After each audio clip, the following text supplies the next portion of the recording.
This week's manner of death is homicide and undetermined. Clara Cop Reynolds, also known as Cleburne County Jane Doe. 34 years ago, in February of 1990, a logging crew found human remains. The crew had been clearing land close to Evans Bridge Road in Heflin, Alabama. At the time, only the race, gender, and a rough age estimate could be determined.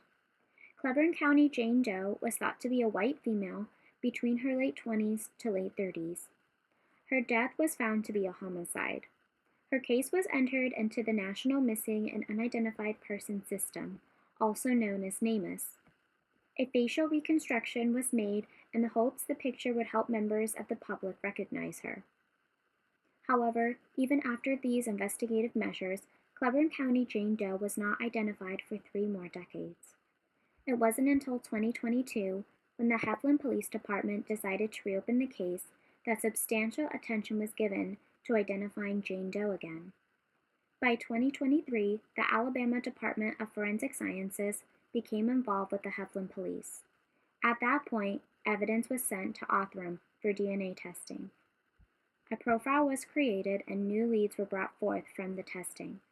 The daughter of Cleburne County Jane Doe was reached out to, and she confirmed her mother, Clara Cop Reynolds, had gone missing in 1989.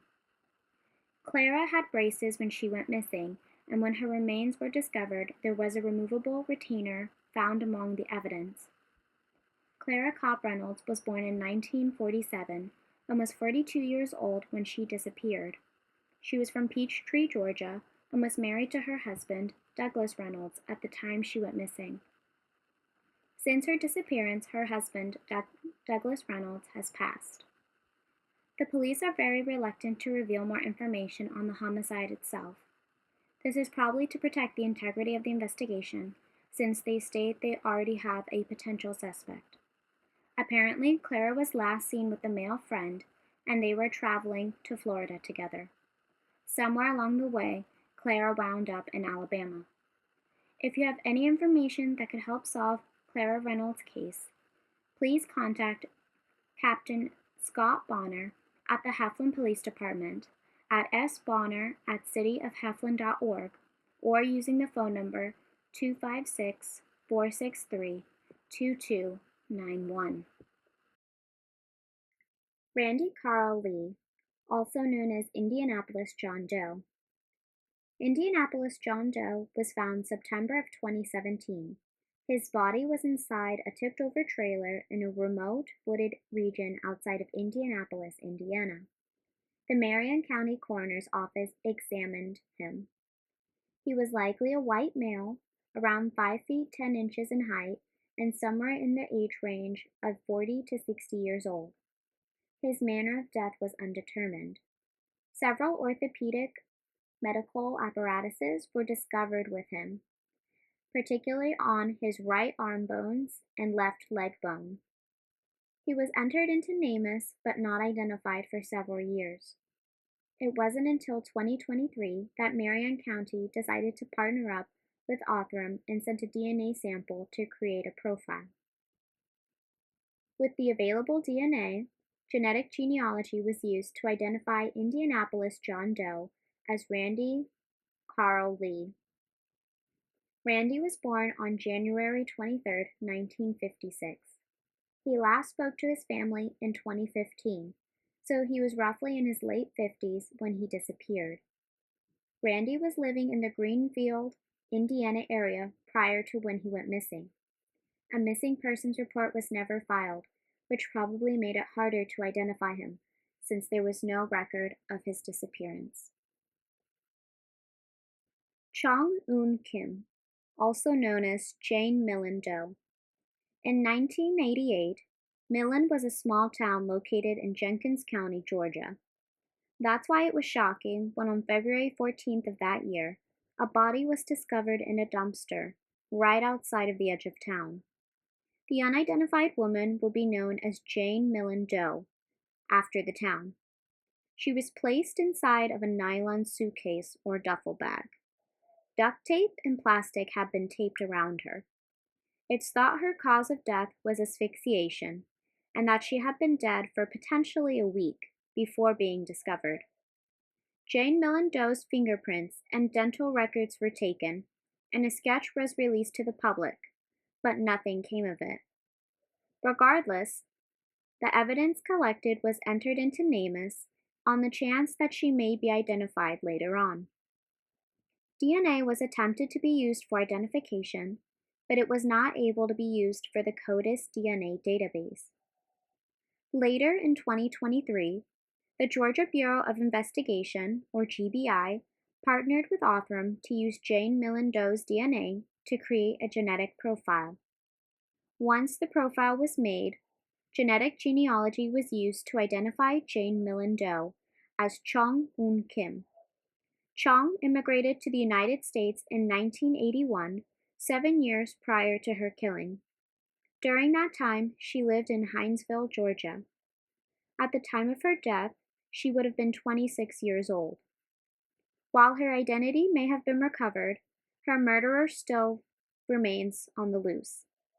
If you have any information that could help Chong Un Kim's case, please contact GBI at 912-871-1121, or you can submit an anonymous tip by calling 1-800-597-TIPS.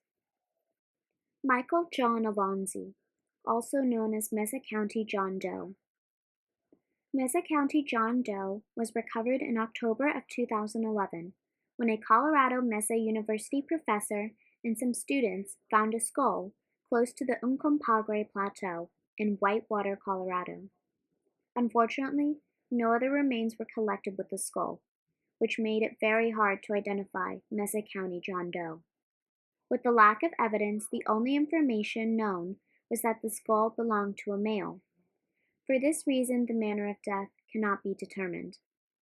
A few months after discovery, the Colorado Bureau of Investigation tried to identify Mesa County John Doe by using DNA, but when the sample was run through police databases, it didn't match anyone. Eventually, Mesa County John Doe was entered into NamUs, but none of these things made much of a difference in identifying him. Finally, in 2022, the Mesa County Coroner's Office teamed up with Othram.